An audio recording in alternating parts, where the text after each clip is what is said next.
You know, there is this incredibly universal, almost comically frustrating sequence of events that I think literally every single one of us has experienced at some point. Oh, without a doubt. We all know the exact feeling you're about to describe. Right.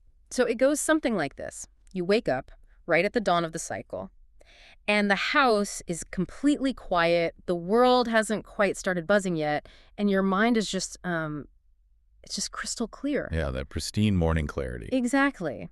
And in that quiet space, you're holding this vibrant, almost physically tangible vision of a desired reality. I mean, maybe it's a massive creative goal you want to finally start, or, maybe it's a totally new way you want to carry yourself in your Or relationships. even just a profound commitment to inner peace for the day. Yeah, exactly. Just pure inner peace. But the point is, in that moment, you feel it in your bones. You feel this overwhelming magnitude of motivation. It's electric. You're lying there staring at the ceiling thinking like, I am absolutely invincible. Today is the day everything shifts. And then the inevitable happens. Right. Then you get out of bed, you make your coffee, and you step out the front door. The great inevitable collision with the external world. That is exactly what it is, Yeah. a total collision. Because by midday, that invincible shining vision has completely collapsed. I mean, it just evaporates like water on a hot sidewalk. Oof, gone. Just gone. And the crazy thing is, it's rarely one massive cinematic catastrophe that destroys it, right? Yeah. Like the house didn't burn down, you didn't lose your job. It's usually a series of microscopic cuts. Yes, microscopic cuts. It's a casual, heavy grievance from a colleague at the coffee machine, or you share your morning revelation with a well-meaning mentor, and they give you this pragmatic, skeptical little warning. Which just immediately deflates the balloon. Totally deflates it. Or maybe it's just a sudden, entirely unexplainable wave of generalized anxiety that washes over you while you're sitting in traffic, and suddenly, before lunch, all that beautiful morning momentum is entirely drained. You're right back to baseline. Exactly, right back to baseline. Which, it raises a huge foundational question for us today. Why does the external world seem so perfectly, ruthlessly engineered to dismantle our inner visions so rapidly? I mean, are we all just experiencing incredibly bad luck? Well, it is definitely not bad luck. I mean, if we operate under the assumption that the universe is just a chaotic series of random accidents, we miss the entire architecture of how experience is actually generated. Right, because there's a structure to it. Exactly. What you're describing, that midday collapse of the pristine morning vision, is actually an encounter with the underlying mechanics of consciousness. When that collapse happens, you aren't just having a random bad day. So what's actually happening then? You're having a direct, invisible collision with specific archetypal energies. These are powerful, ancient forces that exist both out there in the collective consciousness, but crucially, they also exist as dormant aspects within ourselves. Wait, within ourselves too. Oh, absolutely. They act as perfectly disguised, highly efficient saboteurs to any new reality you're trying to build. I want to stop right there because that is a profound way to frame it. Saboteurs. It implies that these aren't just, passive moods we're bumping into. No, it's an act of dismantling. Right. And if these forces are invisible, and if they are operating as saboteurs, we are essentially walking into a dynamic, hostile environment completely unaware every single day. Completely unprotected. Yeah, like we think we're just having normal conversations about the weather or the economy, but we're actually having our internal architecture taken apart piece by piece. That is the perfect way to look at it. You're walking into an energetic environment without any armor, and you're leaving your most valuable asset, which is your internal state, completely unguarded. And that's a dangerous game to play. It's a losing game. Until you map out these archetypal forces, until you truly understand their mechanics, Yeah. how they function and exactly how they infiltrate your mind, all the hard work you put into building your vision is incredibly vulnerable. Because you're just building it on sand. Exactly. Building a grand vision without understanding these forces is like constructing a magnificent, intricate sandcastle directly at the tide line. I mean, it doesn't matter how beautiful the architecture is. The environment will simply roll in and overwrite your creation. Okay, let's unpack this because that is our mission for today's exploration. We're going to map out these specific saboteurs, understand exactly how they operate, how they disguise themselves, and most importantly, learn how to forge an impenetrable armor against them. To keep that morning electricity alive through the entire cycle of the day. Yes, exactly. But before we even get to identifying the first saboteur, I feel like we need to lay down some foundational ground rules about how reality actually works. Because if we don't understand the physics of the playing field, we won't recognize the strategies of the players. A critical starting point. Yeah. And the most fundamental rule of this playing field, really, the absolute core architecture of reality itself, is a principle that challenges almost everything we're taught. I love when we challenge everything. What's the rule? The rule is this: the inner precedes the outer. Always. Yep. Without exception. The inner precedes the outer. Yes. What we perceive as the tangible, physical, external world is not a sequence of causes happening to us. It's a sequence of effects. So the physical world is just an effect. Precisely. Physical manifestations, the events we experience, they're merely the lagging echoes of a dominant internal frequency. The mind, and specifically the emotional state dominating that mind, is the ultimate cause. Reality is fundamentally a mirror reflecting that inner state back to us.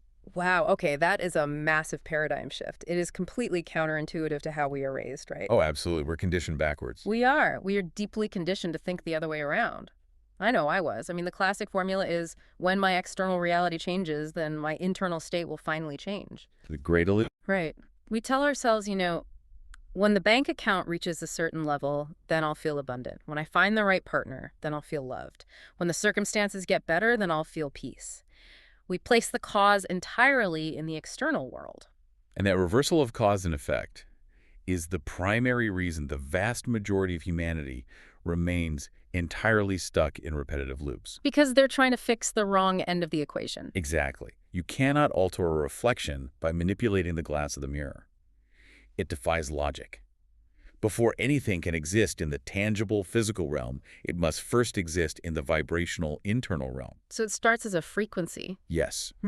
Think of the dominant frequency you hold within your consciousness as a unique, highly specific product code. A product code, I like that. Right. And the universe operates much like an infinite impartial matching engine.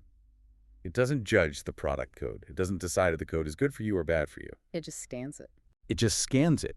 It reads your internal frequency and instantly begins organizing the corresponding external circumstances to match it. They lock together in perfect equilibrium. So if I'm walking around holding a profound internal frequency of frustration, the universe reads frustration and essentially says, I have the perfect traffic jam, the perfect rude cashier, and the perfect spilled coffee to match that exact code. Precisely.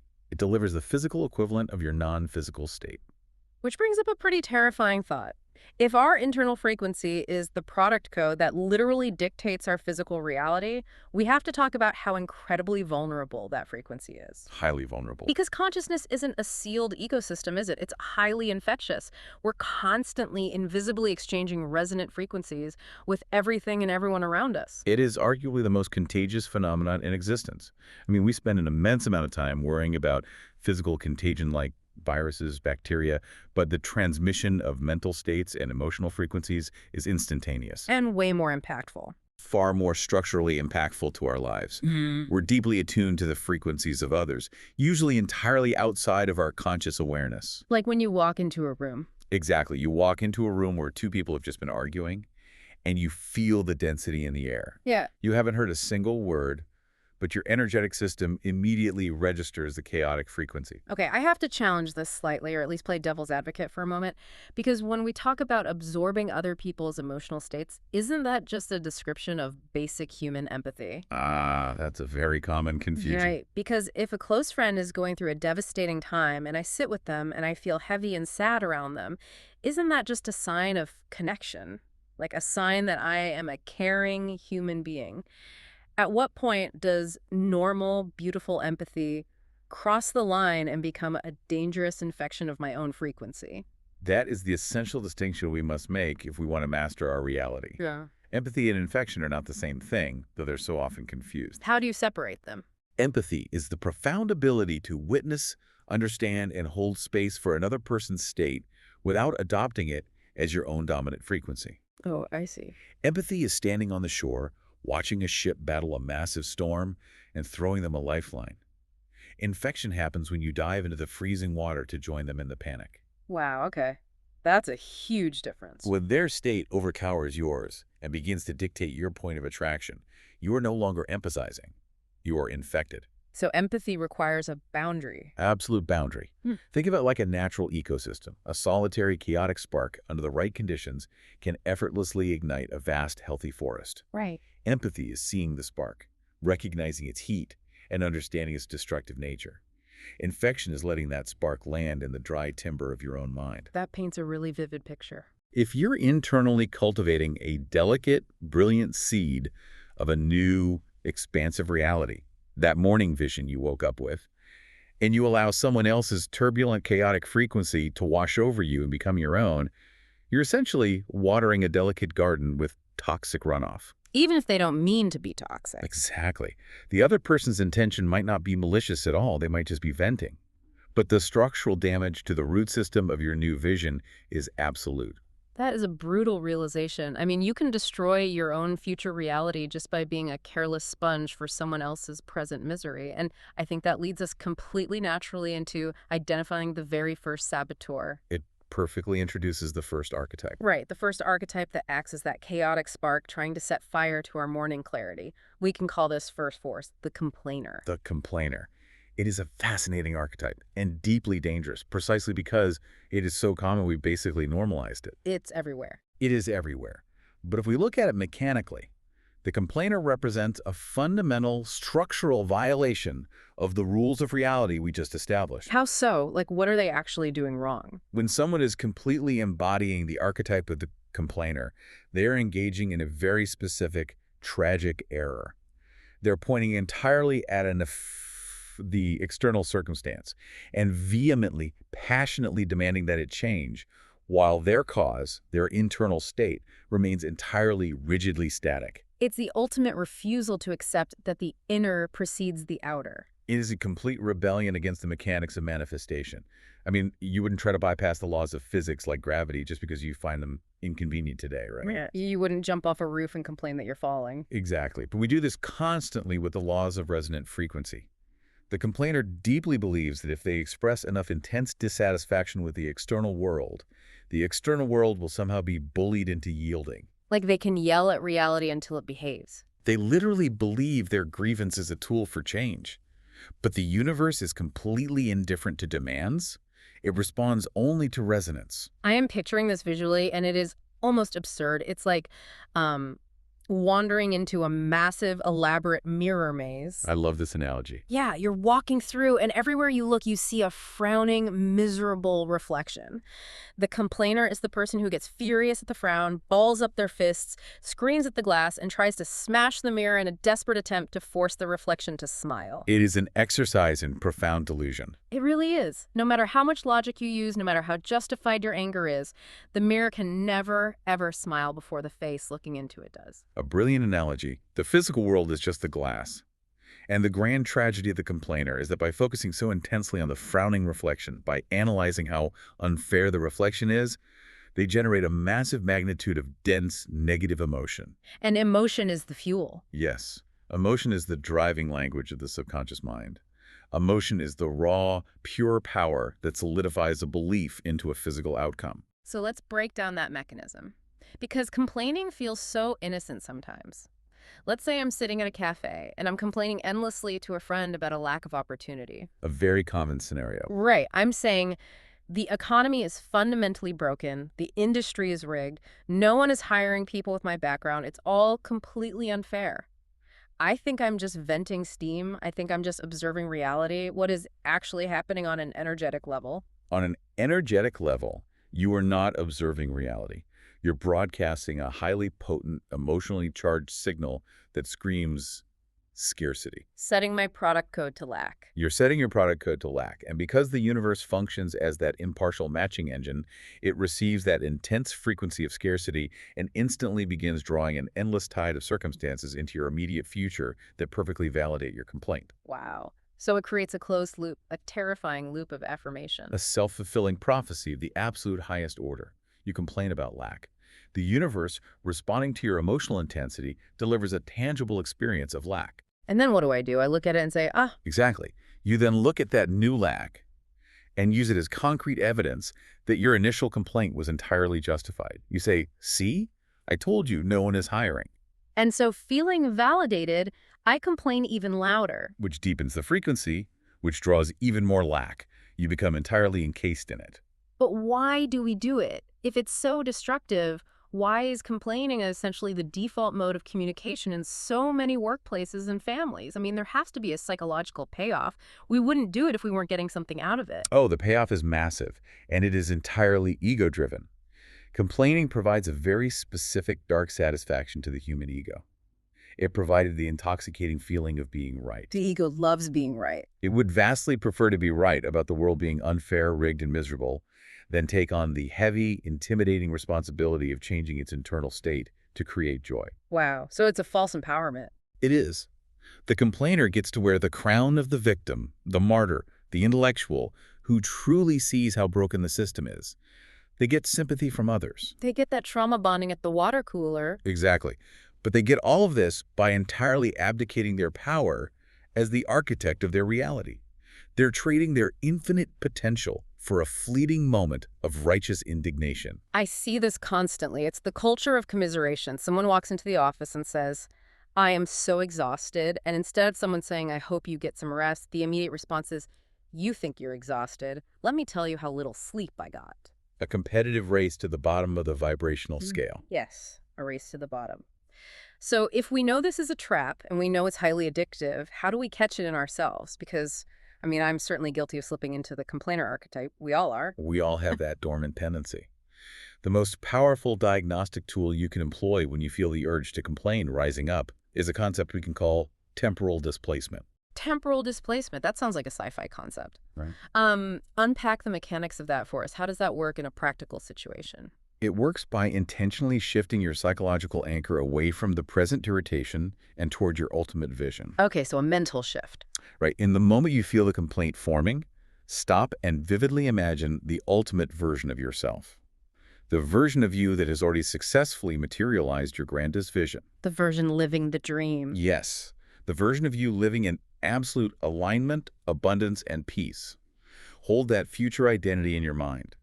Now ask yourself a simple question. Would that future version of you be complaining about this specific minor inconvenience right now? Wow. Okay, that is immediately clarifying. I mean, if I picture myself having achieved my absolute highest creative potential, completely secure and fulfilled, would that version of me be throwing a bitter tantrum because the Wi-Fi is buffering, or because a client sent a curt email, or because someone cut me off in traffic? Almost certainly not. That future version of you operates on an entirely different bandwidth. They possess a magnitude of internal stability that makes those minor external ripples totally irrelevant. They wouldn't even notice the Wi-Fi buffering. Exactly. So the mechanical truth is this. If you are emitting that dense, heavy complaint right now in this present moment, you're drastically out of alignment with your future self. You're cutting the connection. You're quite literally, energetically severing the bridge to that future reality. You cannot tune your internal radio to the frequency of petty struggle and expect to receive the broadcast of triumph. They exist on different stations. That forces you to take total responsibility in the moment. It means every time I complain, I'm actively delaying my own evolution. Because if you want to arrive at a new elevated destination, you have to start traveling at the speed and frequency of that destination today. You cannot drag the heavy anchors of your current grievances along for the ride and expect to fly. Exactly. You must drop the anchor. And, you know, this realization brings us to a very natural but dangerous pivot point. Because when a person realizes that complaining, which is essentially an emotional rejection of the present, is a trap, they often try to correct it by swinging to the opposite extreme. Which is just as dangerous. Right. They try to detach emotionally and become purely, coldly logical. They think, I won't complain, I will just observe the facts. And that leads them directly into the jaws of the second archetypal saboteur. Right. We move from the trap of emotional reaction to the trap of logical limitation. We move from the person who hates the present to the person who is obsessed with the past. So what do we call the second energy? The second energy that will absolutely dismantle your vision is what we call the realistic archetype. The realist. This is, without a doubt, the most difficult archetype to recognize as a saboteur. It is the ultimate wolf in sheep's clothing because our modern society has completely camouflaged realism as a profound virtue. Oh, it is the ultimate badge of honor. I mean, if you sit in a boardroom or at a family dinner and declare, I am just being realistic, Everyone nods with deep respect. They applaud it. They do. It sounds grounded, it sounds mature, responsible, and safe. It is the socially sanctioned way to aggressively shrink your own potential without anyone calling you out on it. It is deeply rewarded by the collective. But to understand why the realistic archetype is actually so fundamentally destructive to a grand vision, we have to examine the grand illusion of the visible world. The grand illusion, tell me more about that. We place an astronomical, almost religious faith in what our physical senses can interpret. We operate under the collective assumption that if we can see it with our eyes, measure with our instruments, and verify it with historical data, then that constitutes the absolute totality of what exists and what is possible. And that's not true. From a structural philosophical standpoint, this is a stunning error in calculation. Break down that illusion for us. Why is trusting our eyes a calculation error? Because human biological perception is incredibly breathtakingly narrow. What we perceive as physical reality, the tangible objects, the circumstances we're currently in, the outcomes that have already happened to us or others, represents an infinitesimally small sliver of the actual spectrum of potentiality. It's just a tiny fraction. Think of the electromagnetic spectrum. Our eyes can only decode a tiny fraction of visible light. We know radio waves, microwaves, and X-rays exist all around us, passing right through us, but we cannot see them. Right, our eyes are blind to them. Reality operates the exact same way. The overwhelming majority of existence consists of unseen potential, unmanifested probabilities, and infinite variables that our physical senses simply cannot decode until they have already materialized. So when a person proudly crosses their arms and declares they're just being realistic about a goal, what they're actually saying is, I am deliberately choosing to define the entire universe of my future possibilities exclusively by the microscopic fraction of historical data I can currently see. That is the precise translation. Imagine walking up to a massive, boundless vault filled with infinite resources, but there's only a tiny pinhole to look through. Okay, a panel. The realistic archetype looks through the pinhole, sees a single speck of dust illuminated by a beam of light, and loudly declares that the speck of dust is all the treasure that exists. Wow. They operate in a state of profound, self-imposed limitation. They look around at the statistical averages, they look at what their peers have achieved, they review their own past failures, and they draw a rigid, impenetrable concrete box around their future. And then the true tragedy is, they sit inside that tiny box and proudly call it logic. Exactly. But I know there are listeners right now, the pragmatists, the analysts, the planners, who are feeling a lot of friction with this idea. I expect they would. They're going to push back. They're going to say, wait a minute, you can't just ignore reality. If my bank account is empty, it's empty. If I don't have the qualifications, I don't have them. Doesn't logic, doesn't being realistic, keep us from making completely disastrous, delusional decisions? We can't all just float away into magical thinking and expect a castle to appear. That is a very valid pushback, and it highlights a crucial misunderstanding of what reality actually is. Okay, clarify that for the planners out there. When the pragmatist says you're ignoring reality, what they usually mean is that you're ignoring the past or the present physical circumstances. But we must remember the first rule we established. The physical plane is entirely lagging. It is historical. It's just an echo. It's merely a hardened record of past energetic momentum that has finally materialized. Logic, by its very definition, is entirely bound by what has already occurred or what can be currently observed. So logic is essentially a historian. It is always looking backward in the rearview mirror. Precisely. Logic is calculative. It takes the existing pieces currently on the board and arranges them into the safest possible configuration. But true creation, the act of bringing forth a vision or a reality that has never existed before in your life, cannot be calculated purely from existing pieces. You need new pieces. You cannot build a new paradigm using only the scraps of the old one. Creation requires accessing the endless ocean of unseen potential. How do we access that? If logic is the historian, what is the creator? Ancient wisdom traditions and the most profound philosophical observers throughout the passage of eras have long recognized this duality of the human mind. They consistently advise shifting our primary locus of focus away from the hyperlogical, calculative hemisphere of the mind. Away from the calculator. Yes, that's the part of the mind that categorizes, measures, doubts, and is deeply terrified of the unknown. It's the part that demands absolute proof before it will offer an ounce of belief. Exactly. It demands the reflection smile before it will change its face. The shift requires moving toward the intuitive, expansive hemisphere, the inner dimension.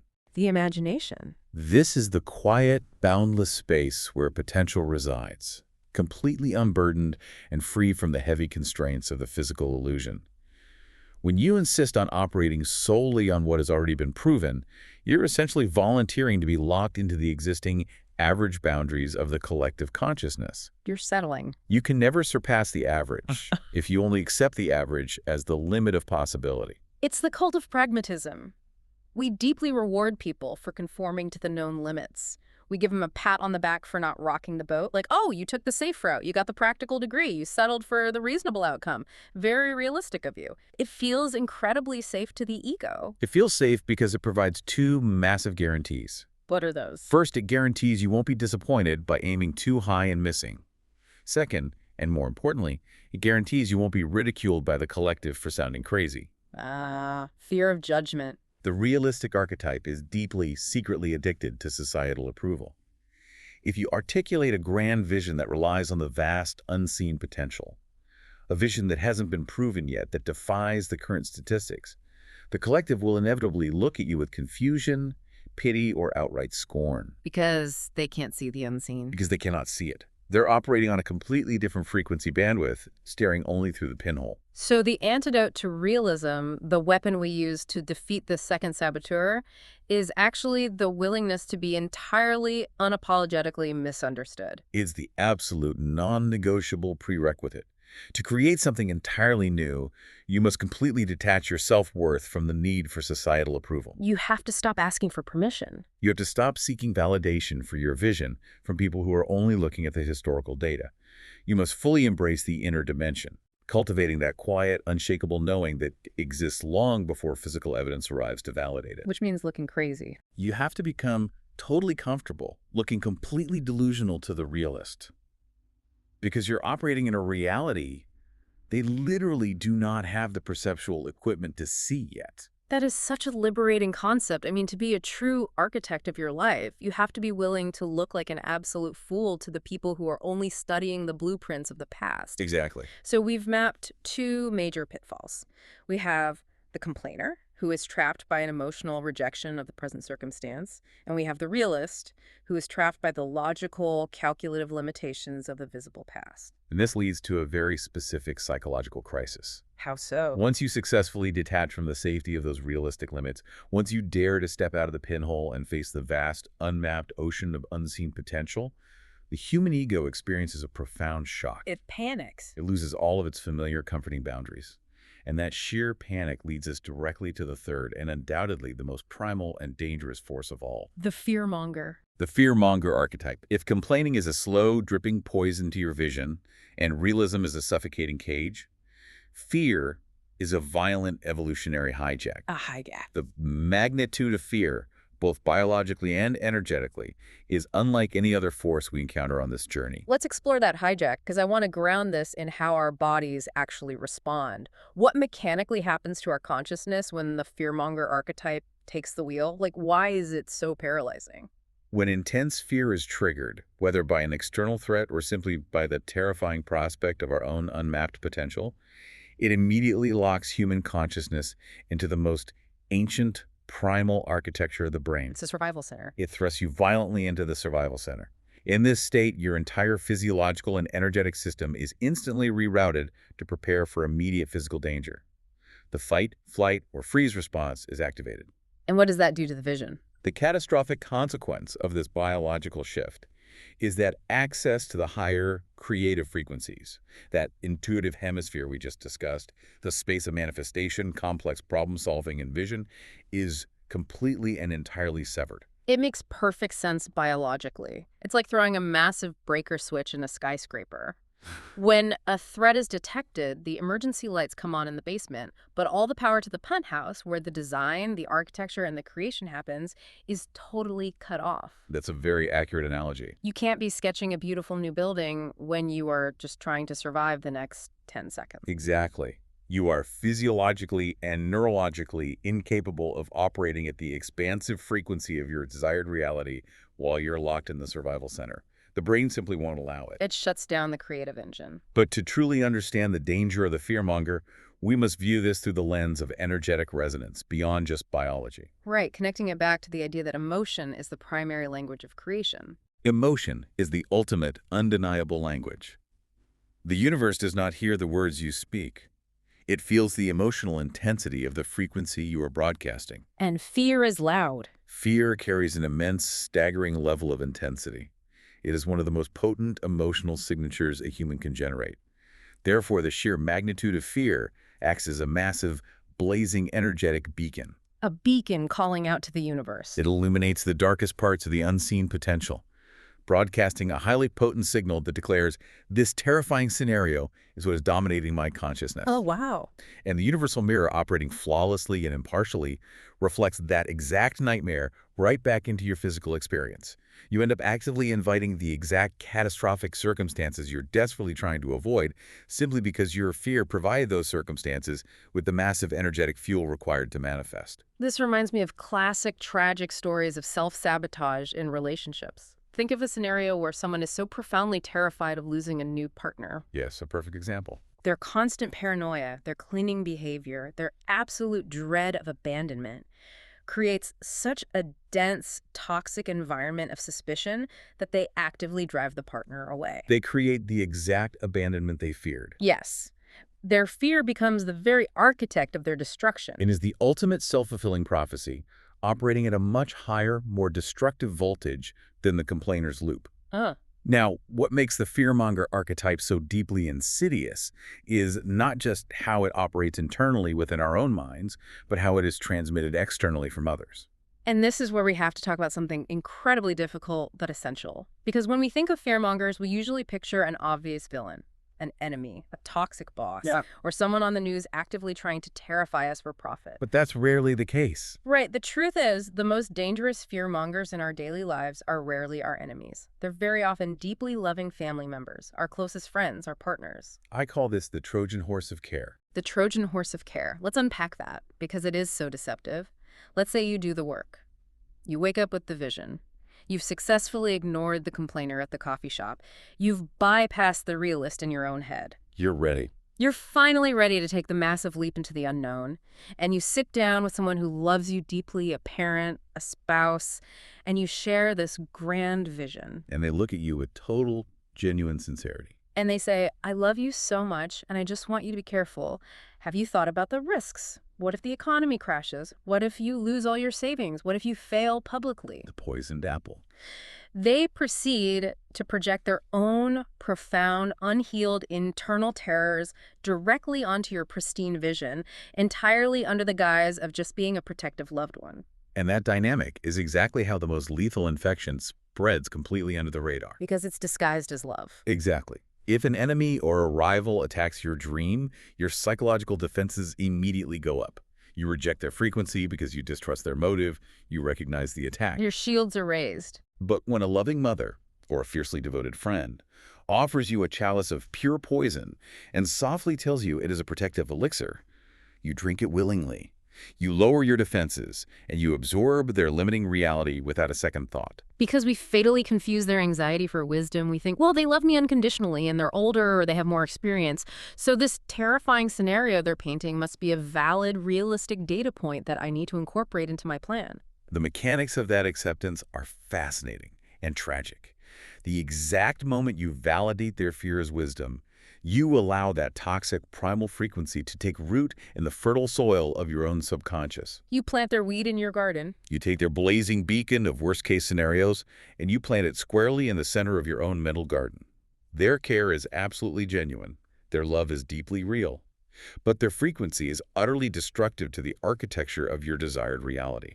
So you have to develop this incredible, almost ruthless ability to separate the person from the frequency. You have to realize that love does not automatically equal vibrational alignment. It rarely does. A friend can love you with everything they have and still be operating at a baseline frequency of total scarcity, limitation, and terror. Absolutely. You must learn to decouple the intention of the person from the energetic impact of their words. You can deeply appreciate their care, you can love them back, but you must completely refuse to adopt their consciousness. Okay, let's take a breath and look at the battlefield we've just mapped. Because we've clearly identified the three invisible saboteurs. The unholy trinity. Yeah, we have the complainer, who anchors us to a rejected present through a continuous loop of negative affirmation. We have the realist, who cages us in the illusion of the visible historical past, demanding proof before belief. And we have the fear-monger. Yeah, and the fear-monger, who entirely severs our creative connection by dragging us into the primal survival brain, very often wearing the comforting mask of a caring friend.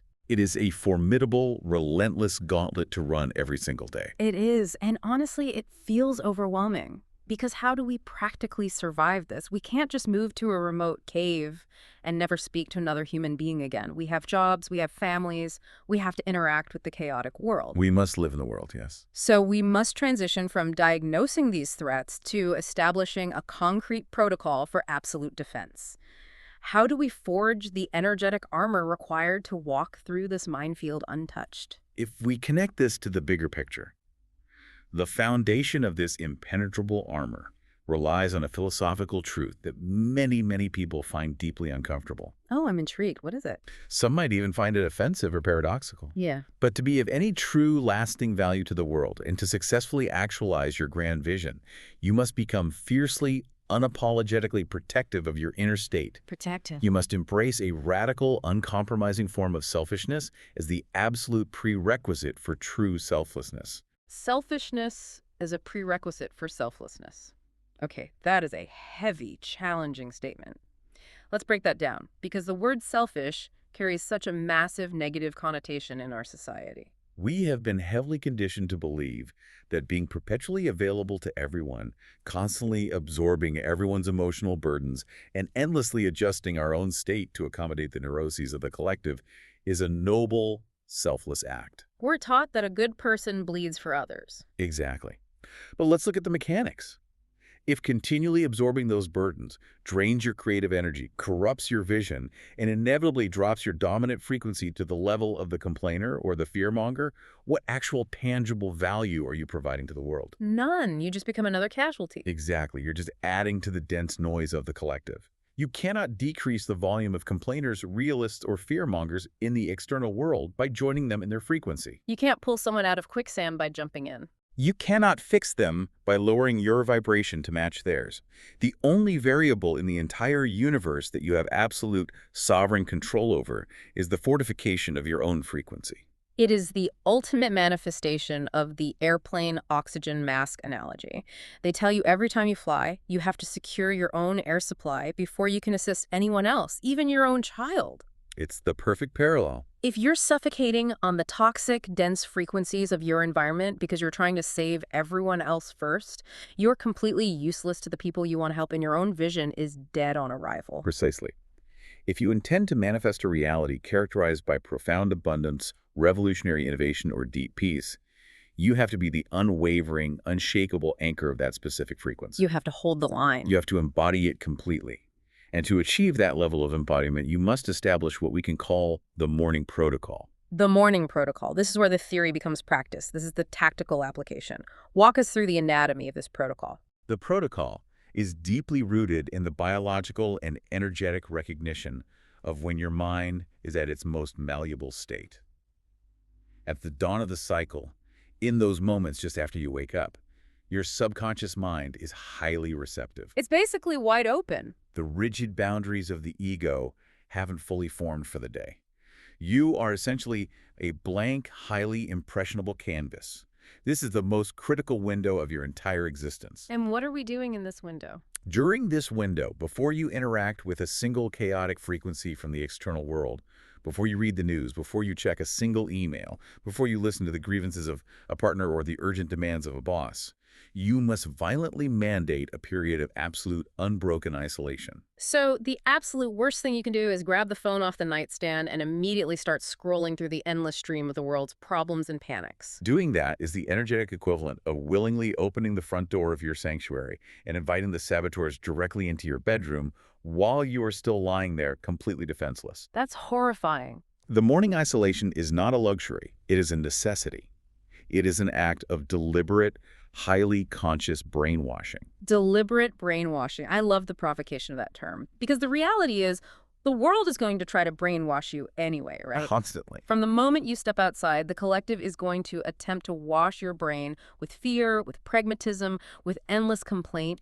You might as well get in there first and wash it meticulously with your own desired reality. That is the exact logic. You are actively, aggressively programming the self before the external world has the opportunity to do it for you. And how do we program it? During this period of isolation, you are engaging in the specific practices that actively tune your internal state to the exact, precise frequency of the reality you intend to create. This is where you utilize vivid visualization, deep meditative states, or the absorption of highly expansive, elevated philosophical ideas. You're coding yourself. You are deliberately setting the product code for the day before the universe can hand you a default one. It's like putting on incredibly heavy, bespoke, emotional armor, piece by piece. Every single morning of isolation, every vivid visualization of your success, every quiet moment spent anchoring yourself in that boundless inner dimension is a repetition in the gym of consciousness. Yes, the gym of consciousness. You're building the dense, energetic muscle required to withstand the immense gravity of the collective. The gym analogy is perfect because it highlights the necessity of compounding effort. You might not notice the impenetrability of the armor after day 1 or even day 10. But what's fascinating here is the astonishing outcome of intense, relentless It's consistency the compounding effect. over the passage of eras, weeks, months, years of rigorously, selfishly protecting your morning protocol. You build such a massive magnitude of internal frequency that your entire energetic gravity shifts. You become the heaviest object in the room. What does that actually look like in practice? When you've built that massive gravity, how does your interaction with the saboteurs change? It is a profound transformation of experience. It looks like walking into a crowded room full of complainers, and instead of feeling drained or feeling that insidious temptation to join in to fit in, their words literally hold no weight in your space. They just bounce off. They just bounce off the armor. You can witness their painful reality without participating in it for a second. It looks like a fear-monger projecting their absolute terror onto your new project, and instead of spiraling into doubt, you simply observe their anxiety with deep compassion, remaining entirely untouched. Because it's not your frequency. You know with absolute certainty that their blazing beacon of fear has absolutely no power, no resonance in your internal ecosystem. You become entirely Teflon to the saboteurs. They slide right off. You reach a profound realization that humanity does not actually exist on a single shared objective reality. Wait, really? We don't share reality. Not at all. As we build and fortify our frequency, we begin to clearly see that we're moving through a vast, overlapping constellation of individual worlds. Every single person is living in the exact physical manifestation of their own dominant frequency. Mind-blowing. When your armor is fully forged, you're no longer a victim pulled into the turbulent worlds of others. You stand sovereign, commanding the architecture of your own. Let's zoom out and look at the absolute totality of what we've uncovered today, because this is monumental. We step into the external world every single day, and whether we realize it or not, we are stepping onto an invisible, highly active battlefield. An absolute battlefield. The stakes are not just our mood. The stakes are the absolute limits of our potential. If we go out there defenseless, without the morning protocol, if we let the complainers anchor us to their bitter resentment of the present, The loop of lack. if we let the realist cage us in the microscopic historical illusion of what has already been proven, or if we let the fear-mongers hijack our biology and drag us back into the primal mud of survival instincts, then that grand, beautiful electric vision we woke up with will evaporate every single time. It is a mechanical guarantee. The external environment will always relentlessly seek equilibrium, and it will pull you down to its lowest common denominator if you allow it to penetrate your borders. But the flip side of that stark warning is incredibly, breathtakingly empowering. It is the ultimate revelation of what a human being is capable of. We're not designed to be passive, victimized receivers of a random reality. The sheer magnitude of our potential is finally realized in the exact moment an individual claims total, uncompromising sovereignty over their internal frequency. Taking the power back. It happens when you finally stop screaming at the mirror to change and instead diligently, quietly change the reflection you're offering it. It happens when you detach completely from the exhausting need to be understood by a collective that is perfectly content looking through a pinhole. It's true freedom. It happens when you bravely, stubbornly hold the high ground of your unseen vision, despite the well-meaning terrors and logical warnings of those you love most. In that singular moment of sovereignty, you cease to be a helpless passenger in reality, tossed around by the turbulent, chaotic wake of others. You become its primary, undeniable architect. You become the architect. And that brings us perfectly back to where we started this entire conversation. Tomorrow morning, the dawn of the cycle will begin again. The house will be quiet. You'll have that pristine, untouched moment of clarity. The blank canvas. But this time, when you make your coffee and step out the front door, you won't be walking blindly into the collision. You know the forces at play. You're armed. I want to leave you with one final provocative thought to carry with you into the friction of tomorrow. Consider the casual, everyday conversations you're going to have at work, with your family, with your oldest friends. When someone speaks to you, I want you to pause and ask yourself a silent question. Are you simply hearing the literal content of their words? Or are you secretly, invisibly adopting their deepest limitations? The invisible transmission. Are you letting their chaotic spark land in your dry timber? And if you do catch the infection, because we all do, if you feel that morning vision start to collapse under the weight of someone else's realism or fear, how quickly can you recognize the breach, step back into the sanctuary of the inner dimension, and cure yourself? That is the ultimate test. So what does this all mean for you? Only you can forge the armor. Only you can hold the frequency. The reality you experience tomorrow is entirely up to you.